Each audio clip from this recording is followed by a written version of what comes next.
Hello students, कैसे हो आप सभी। आज मैं आपके YouTube channel easy bio teach पर लेके आई हूँ एवेपोरेशन ऑफ लिक्विड फूड। ये जो हमारा टॉपिक है एवेपोरेशन ऑफ लिक्विड फूड, ये हमारा CUET PG, गेट एक्सेल और फूड सेफ्टी ऑफिसर का एक कॉमन टॉपिक है जो कि हमें तीनों सब्जेक्ट्स के अंदर देखने को मिलता है। मतलब जो हमारे तीन यहाँ पे दिए गए हैं कोर्सेज, तीनों के अंदर हमें ये वाला टॉपिक देखने को मिलता है और यहाँ से क्वेश्चन भी हमसे पूछे जाते हैं। सबसे पहला, evaporation is an important unit operation commonly use to remove water from dilute liquid foods to obtain concentrated liquid products. Evaporation क्या है? एक इम्पोर्टेंट यूनिट ऑपरेशन है जिसको हम कॉमनली यूज़ करते हैं वाटर को रिमूव करने के लिए। किसके अंदर से? डाइल्यूटेड लिक्विड फूड्स के अंदर से। और हम वहाँ से क्या ऑब्टेन करते हैं? कंसनट्रेटेड लिक्विड प्रोडक्ट्स को हम ऑब्टेन करते हैं। Essentially, an evaporator consists of a heat exchanger enclosed in large chamber. जो एवापोरेटर है उसके अंदर क्या प्रेजेंट होता है? हीट एक्सचेंजर प्रेजेंट होता है। और वो किससे एनक्लोज होता है? एक लार्ज चैम्बर से एनक्लोज होता है। In non contact heat exchanger provide the means to transfer heat from low pressure steam to the product. ये जो नॉन कॉन्टैक्ट हीट एक्सचेंजर है, ये क्या करता है? ट्रांसफर करता है heat from low pressure steam to the product. The product inside the evaporation chamber is kept under vacuum. The presence of vacuum causes a temperature difference between steam and product. जो vacuum की presence है वो क्या करती है? Temperature difference कोज करती है between steam and product to increase and the product boils at relatively low temperature and minimizing heat damage. जो प्रोडक्ट है उसको क्या करते हैं? बॉयल करते हैं रिलेटिवली लो टेम्परेचर के ऊपर एंड मिनिमाइजिंग हीट डैमेज।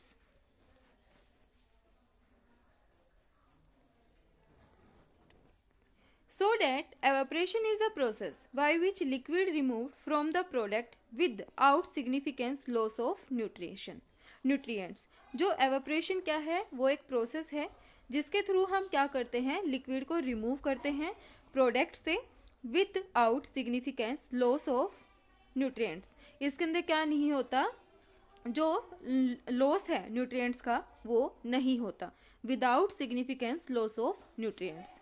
हमने क्या पढ़ा? इवेपोरेशन एक इम्पोर्टेंट ऑपरेशन यूनिट है जिसके थ्रू हम क्या करते हैं? वाटर को रिमूव करते हैं डाइल्यूटेड लिक्विड फूड से और ऑब्टेन करते हैं कंसनट्रेटेड लिक्विड प्रोडक्ट्स को।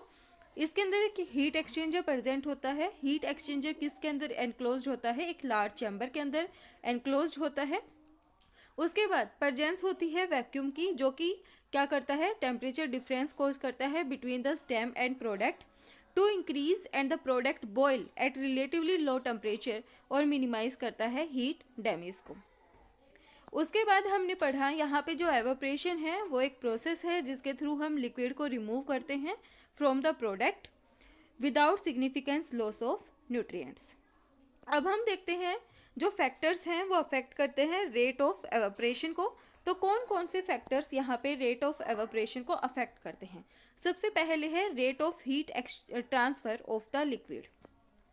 इसके बाद है हमारा amount of heat required to evaporator each kilogram of water. Third है maximum allowable temperature of the liquid. Fourth है the pressure at which the evaporation take place. Any change in foodstuff during evaporation process, that is change in boiling point और boiling point elevation. Food stuff के अंदर during the evaporation कोई भी change आता है तो क्या होता है? वो चेंजेस कौन कौन से हैं? बॉइलिंग पॉइंट के अंदर चेंजेस और बॉइलिंग पॉइंट एलिवेशन। उसके बाद हम देखते हैं बॉइलिंग पॉइंट एलिवेशन क्या होता है। Boiling point elevation of a solution liquid food is defined as the increase in boiling point over that of pure water at a given pressure. यहाँ पे जो बॉइलिंग पॉइंट है वो क्या हो जाता है?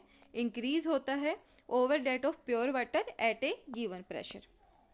जो बॉइलिंग पॉइंट एलिवेशन है वो डिस्क्राइब करता है phenomena that the boiling point of a liquid will be higher when another compound is added, meaning that a solution has a higher boiling point than a pure solvent.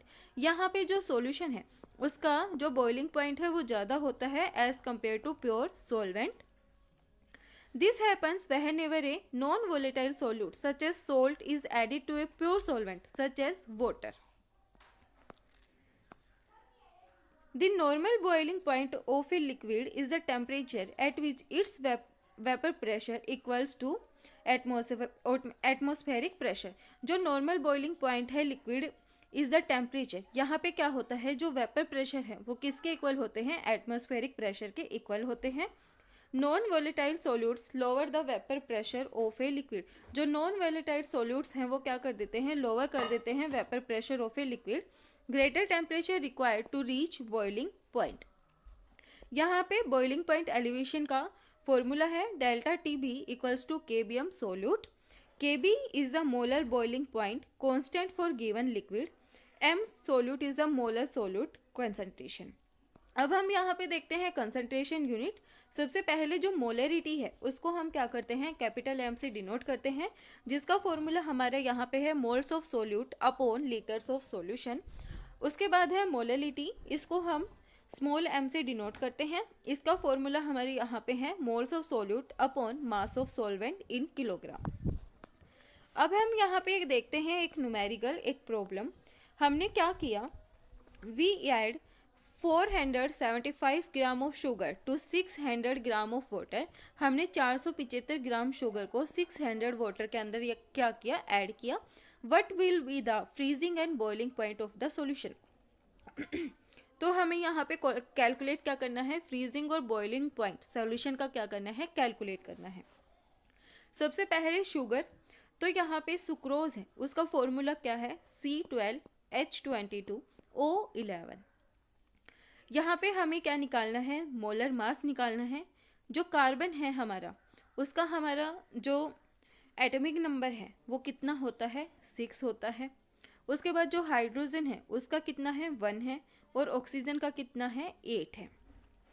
हमने इनको double किया, इनको क्या किया, इनसे multiply कर दिया। यहाँ पे हमने क्या निकाला, मोलर मास निकाला।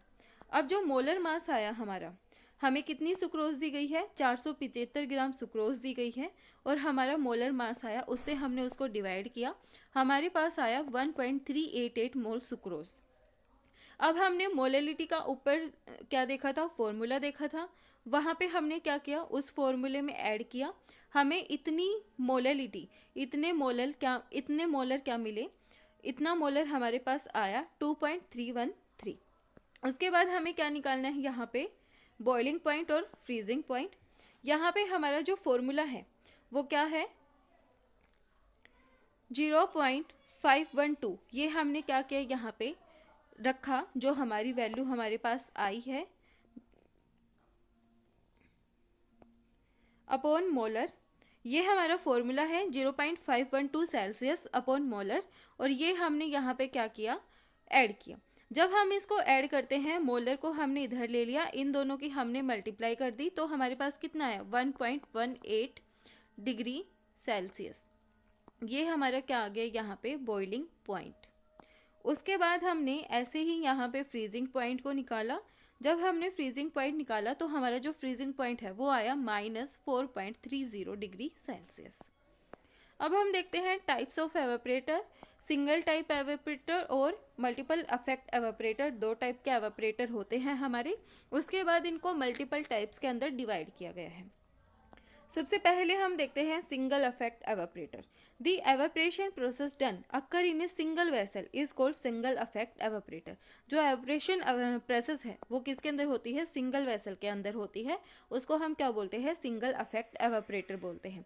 The vapour produced are discarded without further utilizing their inherent heat. जो वेपर हैं प्रोड्यूस्ड हुए हैं उनको क्या कर देते हैं, डिस्कार्ड कर देते हैं, without further utilizing their inherent heat. Therefore, this type of evaporator is called a single effect evaporator. उसके बाद है हमारा मल्टीपल इफेक्ट एवापोरेटर। यहाँ पे क्या करते हैं, जो एवापोरेशन डबल वेसल के अंदर होती है उसको हम डबल इफेक्ट बोलते हैं, और जब हम एवापोरेशन को ट्रिपल वेसल के अंदर करते हैं तो उसको हम ट्रिपल इफेक्ट या फिर मल्टीपल इफेक्ट एवापोरेशन बोलते हैं। जो ट्रिपल इफेक्ट एवापोरेशन है as vapor produced from first and second effect are used again as the heating medium in second and third effect। यहाँ पे क्या होता है, जो फर्स्ट और सेकंड अफेक्ट के अंदर हमारी हीट बनी है, वेपर बनी है, उसी को हम सेकंड और थर्ड के अंदर यूज कर लेते हैं।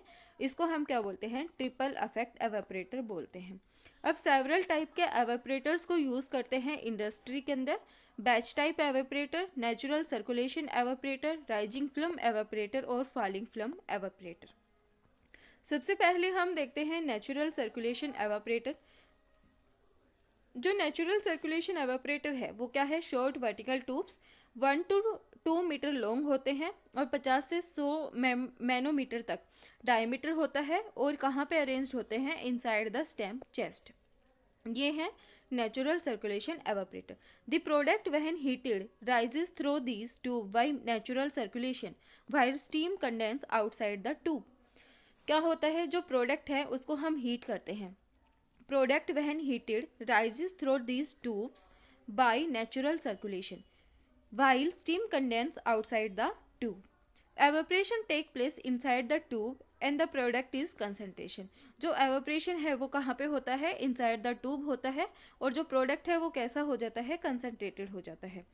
The concentrated liquid falls back to the base of the vessel through a central annular section। जो concentrated liquid है वो कहाँ पे आ जाता है, वापस से base of the vessel through a central annular section, that is sugar solution। उसके बाद हमारा है राइजिंग फिल्म एवेपोरेटर। जो राइजिंग फिल्म एवेपोरेटर है, low viscosity fluid liquid fluid है उनको अलो करता है बॉयल करने के लिए। इनसाइड 2.5 to 5 सेंटीमीटर इसका डायमीटर होता है और 10 से 5 मीटर लॉन्ग वर्टिकल ट्यूब्स। जो ट्यूब है उनको हीटेड करते हैं from the outside with steam. Liquid rise inside this tube bye vapour formed near the bottom of the heating tubes. A temperature differential of at least 14 degree Celsius between the product and the heating medium. जो temperature difference है product और heating medium के अंदर वो कितना होता है, 14 degree Celsius तक होता है। Is necessary to obtain a well developed film. ये क्या है, जरूरी है वेल डेवलप्ड फिल्म को ऑब्टेन करने के लिए। उसके बाद है falling film evaporator. In contrast to the rising film evaporator, the falling film evaporator has a thin liquid film. इसके अंदर क्या होती है, थिन लिक्विड फिल्म प्रेजेंट होती है, moving downward under gravity on the inside of the vertical tubes. जो falling film evaporator है वो अलो करता है greater number of affect than the rising film evaporator.